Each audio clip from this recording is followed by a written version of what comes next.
Merci beaucoup, Nesrine, pour cette présentation. Et puis, bienvenue à tous. Est-ce que vous voyez bien mon écran? Est-ce que c'est en mode, est-ce que vous voyez les grosses diapositives ou oui? Parfait. Oui, oui, on voit très bien. Excellent, merci. Merci aussi à Valérie là, pour l'invitation. On devient des habitués là avec vous, puis j'apprécie toujours ma présence avec vous. Alors j'espère que la présentation d'aujourd'hui sera bénéfique pour tous. Alors justement, Nesrine mentionnait, est-ce que c'est possible finalement de vieillir chez soi? Dans un environnement sécuritaire, ouvert sur la communauté, où la participation sociale et active des aînés est au cœur de nos préoccupations?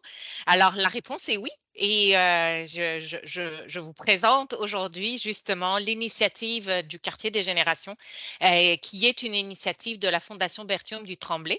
Et puis, avant de vous parler du quartier des générations en soi, je vais peut-être vous mettre tout ça en perspective. Euh, alors, la présentation va justement s'articuler autour, c'est quoi le contexte global dans lequel s'inscrit le vieillissement actif? Je vais vous présenter les initiatives de la Fondation, la genèse effectivement du quartier des générations et puis dans quelle mesure en fait le quartier des générations permet cette ouverture sur la communauté. Alors, tout d'abord, quelques chiffres là pour mettre en contexte la réalité pardon, dans laquelle on vit. En 2006, on comptait 14% de la population québécoise qui était âgée de 65 ans et plus, donc selon les données de l'INSPQ.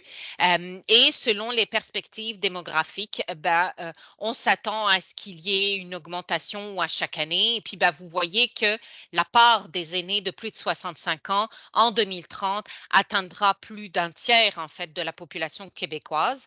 Et on s'attend également que le nombre de personnes aînées va surpasser celle des moins de 15 ans. Et pour cela, il y a deux raisons. D'une part, l'allongement de l'espérance de vie de notre population, mais également la diminution de la natalité. Donc, vous voyez que la part des aînés est de plus importante dans notre société. Et puis, ça amène forcément non seulement des défis, mais aussi des opportunités. Alors, le vieillissement actif, de manière plus spécifique, il a été encadré en fait par l'OMS dans son cadre théorique en 2002-2015. Et la définition du vieillissement actif, elle est assez simple en fait. C'est vraiment tout le processus qui consiste à optimiser les possibilités de bonne santé, de participation et de sécurité afin d'accroître la qualité de vie pendant le vieillissement. Puis vraiment, là, ces trois notions de santé, de participation et de sécurité sont fondamentales en fait à un vieillissement actif. Alors, comment est-ce qu'on y arrive finalement? Ça inclut en fait trois principes directeurs, à savoir, il faut que ça comprenne des activités significatives qui vont favoriser le bien-être de l'individu, de sa famille, de la communauté ou de la société. Et donc, en pensant vieillissement actif, on pense forcément prévention. On pense également à un parcours de vie. Donc, c'est pas juste quand on atteint 45, 50 ou 65 ans qu'il faut penser au vieillissement actif, mais c'est un processus qui se fait en fait durant toute notre vie. Et puis, forcément, ça touche tous les groupes d'âge. Donc, pour justement avoir un vieillissement actif, d'une part, il faut s'adresser à tous les aînés, quelles que soient leurs conditions physiques, même les plus vulnérables, les plus fragiles. Et pour ça, on va miser sur la participation, sur le renforcement des capacités ou encore l'empowerment. Euh, la solidarité intergénérationnelle est un élément fondamental et clé en fait pour favoriser un vieillissement actif et la participation citoyenne pour améliorer justement les droits sociaux des aînés et respecter les diversités nationales et culturelles font partie en fait des principes directeurs qui vont favoriser un vieillissement actif. Alors, vous voyez que vieillissement actif, ben, c'est pas juste finalement le milieu ou encore comment dire, donc le milieu de vie ou encore le niveau de santé ou de fragilité d'une personne, mais également plusieurs autres facteurs qui entrent en jeu, dont la participation sociale. Et la participation sociale, maintenant, il y a énormément de recherches qui portent sur le sujet et on connaît parfaitement les effets bénéfiques, à savoir qu'on va avoir une amélioration de la santé objective, donc tout ce qui est les indicateurs d'une bonne santé, euh, mais également le sentiment d'avoir une bonne santé, donc cette santé subjective, donc ce que la personne dit par rapport à sa santé globale. Ça va également avoir un impact sur la morbidité et la mortalité qui vont diminuer. Et on va de cette manière avoir une amélioration du sentiment de bien-être et un sentiment de satisfaction. Donc, ben, comment est-ce qu'on met tout ça finalement en branle? Ben, il y a eu depuis quelques années maintenant, en fait, depuis 2005, la démarche de municipalité Amis des aînés qui découle en fait de l'idée du programme Ville Amis des aînés qui avait été lancé donc en 2005 lors d'une conférence internationale qui se tenait au Brésil. Et ben, depuis lors, le Canada et plus particulièrement le Québec joue un rôle très important dans son développement et son implantation. Alors, vous voyez là, en fait, les axes prioritaires mis de l'avant pour justement favoriser ou mettre en place des municipalités amies des aînés. Alors, on retrouve bien sûr la participation sociale, la sécurité, le milieu de vie ou l'habitat dans lequel les personnes vont demeurer. Un élément également qui est très associé à la sécurité, ben, c'est le transport et comment est-ce qu'on peut favoriser la mobilité des aînés.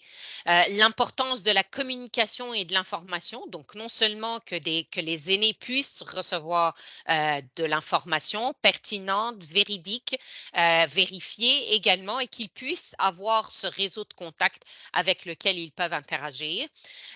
On retrouve également la notion de respect de la diversité, le respect des valeurs culturelles, religieuses qui vont favoriser l'inclusion sociale des aînés dans leur communauté. Et puis, ben, forcément, les loisirs vont prendre une part importante lorsqu'on pense à participation sociale, mais pas que. Et on retrouve bien sûr la santé et l'habitat qui est également associé à des espaces extérieurs, l'infrastructure, les bâtiments dans lesquels les personnes aînées vont pouvoir vivre et évoluer. Donc, toutes ces notions-là vont amener au développement de municipalités à amis des aînés. Et Mhm. puis, ben, on a actuellement plus d'une centaine de municipalités ici au Québec qui ont ce label-là. Et donc, ben, c'est très important pour les municipalités d'aller dans ce parcours, puisqu'il en va bien sûr de la qualité de vie au final des aînés d'une municipalité. Une autre dimension également qui permet un bien vieillir finalement dans notre société, ben, c'est le nouveau plan d'action en fait Vivre et vieillir ensemble. Donc il y a eu justement des consultations qui ont eu lieu à l'été passé pour justement développer le prochain plan d'action gouvernemental pour assurer finalement le bien vieillir au Québec. Et il y a trois orientations qui ont été mises de l'avant, à savoir ben, je commence toujours par le vivre, mais finalement, ben, c'est vieillir et vivre ensemble. C'est plus un petit peu dans cette logique-là que ça a été présenté. Donc, ben, comment favoriser la participation dans la communauté? Le vivre et vieillir ensemble, ben, comment également assurer la santé des aînés dans la communauté. Et la troisième orientation, le vivre et vieillir ensemble en créant des environnements sécuritaires accueillants dans la communauté. Et puis, ben, ces trois orientations s'articulent, excusez-moi, selon plusieurs thèmes où on va retrouver l'emploi et les revenus. Donc, non seulement les ressources financières et l'insécurité financière que cela amène malheureusement avec le vieillissement, mais également comment maintenir les aînés actifs au-delà de la retraite. Et puis, pour ça, il y a bien sûr le bénévolat, mais il n'y a pas que le bénévolat. De plus en plus, on voit d'autres initiatives se développer pour favoriser justement l'activité et comment dire, le déploiement et le développement des aînés autrement que via le bénévolat. Ça inclut également la vie sociale, l'engagement dans la communauté, mais aussi les incitatifs fiscaux et puis comment finalement pallier à l'impact de l'inflation et les taux d'intérêt sur le niveau de vie des aînés. Le deuxième thème, c'est la promotion du vieillissement et d'un mode de vie sain. Tantôt, je vous parlais justement de prévention, que ça allait justement sur tout notre parcours de vie. Donc, ça fait partie justement de cette deuxième orientation qui est de vivre dans la communauté. Ça passe également par des services de soutien pour pouvoir demeurer à domicile. Et le dernier thème, donc pour avoir des environnements sécuritaires, inclut de l'habitation adaptable et abordable, comment favoriser la mobilité des aînés via le transport, mais pas que, comment également lutter et contrer l'agisme et aussi de reconnaître les différents visages du vieillissement avec la diversité des personnes aînées. Donc, c'est tous ces enjeux-là ou ces thématiques-là qui ont été abordées dans ce plan d'action. Peut-être que vous y avez pris part, mais on attend bien sûr avec beaucoup d'impatience là le plan d'action qui va découler, puisque c'est ce qui va finalement permettre le déploiement d'initiatives dans un contexte donc euh, assez proche, donc 24-29. Alors, qu'est-ce que la Fondation fait dans ce contexte-là? Alors, tout d'abord, un petit peu d'histoire, puisque la mission ou le parcours de la Fondation Berthiaume du Tremblay est peut-être très peu connu du grand public, mais c'est une fondation, en fait, qui avait été initiée et créée déjà en 1961 par Angelina Berthiaume du Tremblay, qui est en fait la fille de Trefflé Berthiaume, qui est justement l'initiateur de la presse. Elle a été justement présidente du groupe La Presse en 1955, avant justement de vendre la presse et des revenus de cette vente, elle a pu créer donc la fondation en 61 et les activités de la fondation ont vraiment débuté en 67. L'objectif primaire de la Fondation dans sa mission, c'est vraiment de promouvoir le mieux-être des aînés et de faire le Québec une société où justement on reconnaît et on valorise la participation et la contribution des aînés à notre société. Donc, c'est vraiment une mission très noble et depuis, en fait, que la création de la Fondation, on s'emploie justement à mettre en œuvre cette mission au quotidien, puisqu'on reconnaît justement que le vieillissement de la population québécoise, bien qu'il comporte des grands défis, il y a également de belles occasions à saisir. Alors, depuis sa création, la Fondation a eu plusieurs initiatives. Non seulement elle a eu des initiatives pour réfléchir à un vieillissement, mais autrement. Et c'est vraiment la mission de Présage, qui est un hub d'innovation sociale et qui a développé plusieurs initiatives notamment Mur pour entreprendre.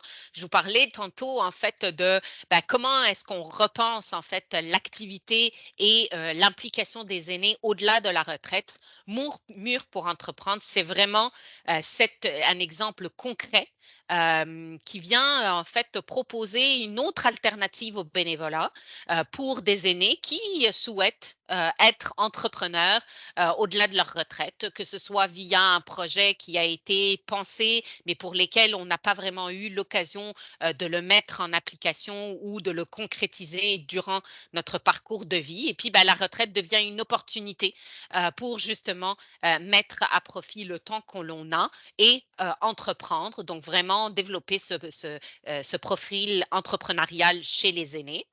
Les rendez-vous annuels, ben, c'est des tournées justement que Présage organise en région pour aller à la rencontre des organismes qui viennent en aide aux aînés et réfléchir avec eux ben, à une restructuration, au prochain service qui pourra être développé pour justement être toujours en adéquation avec les besoins des aînés, d'autant plus qu'il y a toujours des besoins qui sont très différents, que ce soit dans un milieu rural ou dans un milieu urbain. Et donc, d'avoir également cette vision-là bah, permet justement d'avoir une réflexion sur le long terme par rapport aux besoins et aux services qui doivent être adaptés et repensés. Et puis, ben, le collaboratif, qui est un espace de travail partagé, où là, on regroupe finalement des organismes qui ont des missions similaires, ou en tous les cas, pour lesquels il y a un intérêt, toujours envers les aînés, pour justement offrir aux organismes qui le souhaitent un espace de travail convivial avec des services partagés. Les 2 autres initiatives sont vraiment des initiatives qui vont englober non seulement de l'hébergement, mais également une ouverture à la communauté. Alors, peut-être que vous connaissez davantage la résidence Berthium du Tremblay. C'est un CHSLD privé conventionné qui inclut également un centre de jour, où donc là, il y a des services également de répit, de soutien pour les personnes proches aidantes. Et puis, on a également 2 résidences, pour personnes, aînées autonomes, le 16-15 et le 16-25 et tout ça, en fait, communique ensemble. Donc, on va, en fait, finalement, on est dans le continuum du vieillissement puisqu'on va, de l'autonomie jusqu'à la perte d'autonomie puisque le CHSLD, possède également une unité prothétique. Et puis, bah, finalement, le quartier des générations, qui est une ESBL d'habitation à loyer abordable, où là, bah, justement, on va accueillir des aînés très actifs, très impliqués dans la communauté et qui vont pouvoir justement cohabiter sur un même site avec bah, différentes, non seulement générations d'aînés, mais également des aînés avec des problématiques différentes en termes de santé, de mobilité. Alors, je vais particulièrement vous présenter le quartier des générations, puisque oui, c'est l'ESBL d'habitation, mais c'est également un concept. Et ce concept-là, il a été développé en raison de plusieurs facteurs. Tout d'abord, il y avait bah, forcément le contexte du vieillissement de la population. Il y avait également un besoin en logement accessible et abordable. Et puis là, bah, je vous parle déjà en 2013, lorsque justement la réflexion a débuté. La crise du logement, on la connaît maintenant parfaitement, mais c'était déjà des enjeux qu'on se posait pour pouvoir y a trouvé des réponses adéquates. Et puis, ben, il y avait également cette volonté d'innover avec un nouveau modèle qui répond aux aspirations actuelles, donc en 2013, mais également futures. Et puis, ben, malheureusement, le futur nous a donné raison. Donc en 2013, il y a eu pardon, il y a eu la création de cette OSBL d'habitation qui inclut non seulement un espace d'habitation, mais également des espaces collectifs pour justement avoir cette ouverture sur la communauté. Alors, c'était non seulement un projet innovant, un projet ambitieux, et ben, pour cela, il fallait non seulement consulter, il fallait également savoir ben, qu'est-ce qui se fait ailleurs, euh, aller à la rencontre en fait d'autres sites peut-être qui sont dans cette même dynamique ou cette même réflexion. Donc, il y a eu la visite de plusieurs OBNL pour voir ben, quel était leur mode de fonctionnement, quels étaient les défis rencontrés pour justement apprendre d'eux. Et puis, ben, il fallait bien sûr impliquer les aînés dans cette réflexion-là. Il y a eu des consultations avec des groupes d'aînés. Il y avait également des consultations citoyennes, puisqu'il y avait à voir la création d'une nouvelle bâtisse dans le quartier. Donc, également avoir leur avis par rapport au plan, par rapport au concept, par rapport à l'aménagement du territoire. Et puis, ben, on a inclus également des experts, des partenaires pour avoir aussi leurs opinions par rapport à ce nouveau concept. Et bien sûr, on ne pouvait pas faire cela sans l'implication de la mairie. rappelez-vous, municipalité amie des aînés. Donc, ils ont été également impliqués à ce moment-là pour les plans, l'aménagement du terrain. Donc, vous voyez, c'était vraiment un projet collaboratif où toutes les parties prenantes ont été impliquées pour justement qu'il y ait cette acceptation sociale et puis bah, tout simplement aller chercher non seulement l'approbation des aînés du quartier, mais également pour que ce soit un milieu ouvert qui réponde aux besoins des aînés de vieillir dans la communauté. Alors, ça a été un projet très constructif, très innovant, puisqu'on a également impliqué des étudiants de la faculté d'aménagement et de co-design de l'Université de Montréal, heu, avec les aînés justement et ça a donné en fait un recueil de 50 idées, qui ont été réfléchies, conçues par et pour les aînés. Donc, ce recueil-là, bah, on le veut en fait comme un modèle, non seulement pour nous en tant que fondation, mais également pour tout autre organisme qui souhaiterait justement avoir cette réflexion par rapport à l'ouverture à la communauté, puis bah, d'avoir des activités qui pourraient être implantées dans leur milieu. Donc, c'est vraiment un recueil qui est fondamental pour nous et puis qui va donner, je suis persuadée, là on en a 50, mais je suis persuadée qu'il peut y avoir d'autres idées auxquelles on n'a pas pensé et qui pourraient également être expérimentées dans d'autres milieux. Alors, on a quand même rencontré un certain nombre de défis. D'une part, ben, il fallait rentabiliser le projet, il fallait trouver un terrain et puis ben, aussi la qualité du patrimoine du site, donc le site sur lequel on était présent. Donc c'est au niveau du boulevard Gouin avec un accès aux berges. Donc c'était quand même tout un défi là au niveau de la construction. Il y avait déjà le CHSLD qui était là, les RPA également étaient là. Et donc, ben, comment est-ce que ce nouveau projet pouvait justement s'insérer dans cette dynamique. Par contre, il y avait des occasions à saisir et puis ben, on a eu énormément de partenaires là, qui ont tout de suite levé la main pour justement prendre part à cette initiative. Alors, ben, qu'est-ce que c'est que le quartier des générations? Tout d'abord, le concept. Le concept, on veut que ce soit un lieu innovant, qui soit ouvert sur la communauté, qui permet la rencontre entre les générations, qui offre également des espaces collectifs, des activités rassembleuses et puis ben, différents types d'habitations. Et puis ben, là, vous voyez vraiment ce à quoi ça ressemble, à savoir le CHSLD, donc le 1635 qui donne vraiment, qui est au fond en fait du site et puis qui donne accès à la rivière. On a les 2 résidences RPA, le 16-15 et le 16-25 à votre gauche, qui communiquent entre elles. Donc, il y a une passerelle également entre les résidences et le CHSLD via le centre de jour. Et puis, ben, on retrouve le 16-75 avec son espace habitation et son espace collectif. Alors, voyez un petit peu aussi là, je vous parlais que le site, la manière dont il a été conçu, donc une autre manière de représenter le quartier des générations. Puis on voulait vraiment qu'il y ait cette vision plurigénérationnelle, inclusive et participative qui soit vraiment portée par les différentes initiatives déjà présentes au niveau de la fondation et par la suite au niveau du quartier des générations. Les aînés sont au cœur de nos préoccupations et puis, bah, c'est vraiment des acteurs de choix. C'est nos complices, mais c'est également des complices avec les autres générations. Alors, le but, c'était vraiment de combiner les forces, les différences entre les générations pour justement pouvoir développer des solutions qui vont être adéquates, non seulement à leurs défis, et puis bah, créer justement de nouveaux liens avec les différents acteurs de la communauté. Alors, il fallait bien sûr repenser l'aménagement et puis le design architectural et urbain ont pris une place particulière puisqu'il fallait convertir justement notre site et l'aménager pour qu'il puisse y avoir des aires de repos, des arbres, des jardins, du divertissement. Et puis, bah, dans tous ces espaces-là, on aurait justement des rencontres qui sont soit fortuites ou au contraire organisées autour d'activités.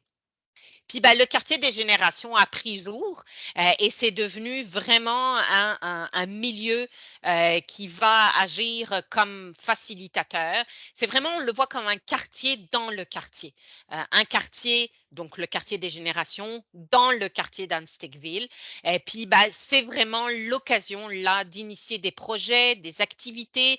On avait justement ce recueil de 50 activités à proposer. Ben, là, c'est vraiment de venir les mettre en application, finalement de les voir se déployer sur notre site et pourquoi pas ailleurs. Et puis, ben, elle s'est rassemblée vraiment par centre d'intérêt avec une ouverture sur la communauté. Donc, le quartier des générations, actuellement, c'est plus de 500 personnes. C'est 198 résidents au niveau du CHSLD. C'est plus d'une centaine de locataires au niveau des résidences, le 16-15, le 16-25 et le 16-75. Et c'est plus de 200 usagers au niveau du centre de jour, en plus des employés, des familles, des bénévoles qui gravitent autour de notre site et autour des aînés. Alors, justement, de ces 50 idées ou initiatives qui a été pensées préalablement, ben, on les a mis en application. On leur a donné vie et puis ben, on a organisé des chantiers jeunesse où il y a eu ben, plusieurs volontaires qui se sont rendus sur le site avec justement une immersion pour pouvoir vraiment prendre part à la vie dans la communauté. Il y a eu des cuisines des générations où, en fait, avec les jeunes des écoles Lucien Pagé et puis ben, également avec des coopératives du quartier. Il y a eu également l'initiative de musique numérique. Ça, c'était un projet de recherche universitaire pan-canadien où, justement, dans un contexte plurigénérationnel, on voulait améliorer la qualité de vie des aînés. Et puis, ben, à partir du printemps, on a un marché mobile qui vient à tous les jeudis sur notre site pour justement offrir ben, des aliments et favoriser cette alimentation saine. Donc, on le fait également en partenariat avec le marché Anstick Cartierville. Donc, vous voyez que ça a été, c'est un milieu vivant, ouvert, et puis ben, ça ne s'arrête pas là. On a des espaces communs, donc c'est des jardins au niveau desquels les aînés peuvent prendre part, non seulement pour cultiver et prendre soin finalement des cultures que eux-mêmes auront mis sous terre. Et puis, ben, ça amène non seulement ben, des occasions de dialogue, de conversation entre les résidents, les locataires qui sont présents sur le site, mais également, on a parfois la visite des petits-enfants du CPE voisin. Donc, bah, ça favorise encore une fois des échanges intergénérationnels. On a également des activités, encore une fois, avec les tout petits. Donc là, il y a eu la cuisine collective. Il y a eu également là, tout récemment, ça c'est une photo toute récente en fait du dernier Halloween où les petits-enfants du CPE sont venus rendre visite aux aînés du centre de jour. Et puis, bah, forcément, il y a eu des échanges de bonbons, puis des petites histoires. Et puis, bah, tout le monde était déguisé. Donc, ça amène aussi du baume au cœur. Là, encore une fois, on a toujours en fait cette ouverture vers le CPE, mais également de plus en plus avec le collège Mont-Saint-Louis, où là, on vient chercher des jeunes un peu plus âgés. Et puis, ben, on essaye également d'avoir d'autres collaborations avec des jeunes adultes au niveau des cégeps. Donc, c'est vraiment d'avoir ces activités non seulement intergénérationnelles, mais de plus en plus plurigénérationnelles, où là, ben, on aurait vraiment toutes les générations qui se côtoieraient dans un même site. C'est également ben, des activités rassembleuses où là, ben, l'hiver, ça ne va pas nous arrêter, là, le froid, la neige, de faire des activités à l'extérieur. Donc là, il y a eu une chorale. Également, il y a eu une messe, donc des activités de partage, où là, ça a été vraiment très apprécié par les résidents, non seulement sur le site, mais également les résidents du quartier. On a eu également des journées thématiques où là, ben, là, en l'occurrence, c'était le Mexique avec donc des, pardon, un échange et une diversité culturelle pour découvrir finalement des mets venant d'ailleurs, mais également avec de la musique et puis des échanges. Et puis, ben, forcément, tout ça doit se faire en veillant sur la sécurité des personnes. Pour cela, ben, c'est la mobilité qui est très importante, puisqu'on a également un partenariat avec l'organisme Ancycle via Solon pour justement avoir non seulement des vélos adaptés, un tricycle, et puis on a également une station Communauto qui est présente sur notre site, qui permet justement à nos aînés de se déplacer en toute sécurité. D'autant plus qu'on est sur un site magnifique. Il y a la voie cyclable qui est juste à côté sur le boulevard Gouin. Et donc, ben, on a également des bénévoles là, qui vont pouvoir utiliser ces tricycles pour accompagner les personnes dans leur déplacement sur la piste cyclable. C'est également un milieu d'innovation, puisqu'on est associé avec des chercheuses de l'Université de Sherbrooke et également de l'Université de Montréal via l'Institut universitaire de gériatrie de Montréal, donc Nathalie Billère et Mélanie Couture, pour justement avoir l'utilisation de certaines ressources ou l'utilisation en fait d'assistance intelligente qui permettrait de répondre aux besoins des locataires et du personnel de la résidence, le 16-15 et le 16-25. Et en fait, c'est vraiment de co-développer ensemble des systèmes de supervision et d'assistance intelligente. Donc, le projet de recherche, en fait, visait à non seulement implanter des prototypes à domicile pour les personnes aînées donc de ces résidences, d'évaluer leur perception également par rapport à l'utilisation de ces technologies-là, et de pouvoir par la suite améliorer les prototypes selon les commentaires du milieu, donc selon l'utilisation des aînés, de voir ben, quelles sont les pistes d'amélioration qui peuvent être implantées au niveau de ces solutions-là. Et puis, ben, de développer ensemble un processus d'implantation qui va permettre de déployer la plateforme dans d'autres résidences pour personnes âgées, donc d'autres RPA, et de passer ainsi à un déploiement à plus grande échelle. Et en fait, 4 technologies ont été implantées au niveau de nos résidents. D'une part, de la télésurveillance ambiante, l'alerte en cas de situation préoccupante, l'utilisation sécuritaire de la cuisinière, donc ça c'est peut-être que vous l'avez entendu parler par Dr Bière, c'est l'application Cook, et puis ben, la détection et la prévention des fuites d'eau, ça c'est vraiment quelque chose qui est très important pour nos résidents. Les dégâts d'eau, là, si on en a vécu un dans notre vie, je pense qu'on ne veut pas en vivre un deuxième. Donc, c'est vraiment d'aller chercher ben, quelles sont les solutions technologiques qui permettraient justement de supporter les aînés au maintien à domicile, de les implanter dans un milieu réel, de les tester, de voir ben, qu'est-ce qui fonctionne, qu'est-ce qui ne fonctionne pas, d'être dans ce processus de co-création pour favoriser l'innovation sociale, tout en ayant un aspect recherche et donc ben, tout cela dans un objectif ultime que de favoriser la sécurité, le bien-être et le maintien à domicile des aînés. Donc, si je peux terminer avec peut-être des mots-clés à retenir, ben, qu'est-ce que c'est que le quartier des générations?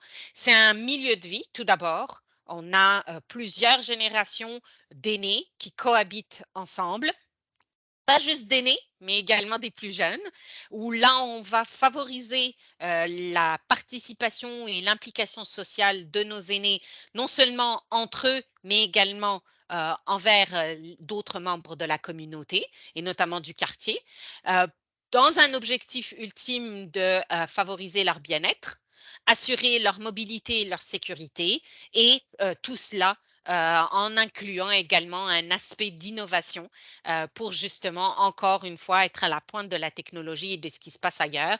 Alors, j'espère que ça vous a donné peut-être l'envie de venir nous visiter. C'est un milieu ouvert, donc vous n'avez pas besoin je veux dire, de prendre de rendez-vous ou quoi que ce soit. Là, on arrive sur le boulevard Gouin, on voit les différentes habitations et puis ben, on peut venir nous rendre visite. Et puis, bien sûr, il y a tout un processus là, si ça vous intéresse, pour pouvoir profiter de ce milieu-là en tant que résident ou colocataire. Puis, si vous avez des questions, je pourrais vous renseigner là-dessus. Puis, je tiens vraiment à vous dire merci de cette opportunité-là, puisque c'est pas toujours qu'on a l'occasion de présenter ce qu'on fait au niveau de la fondation et encore moins au niveau du quartier des générations.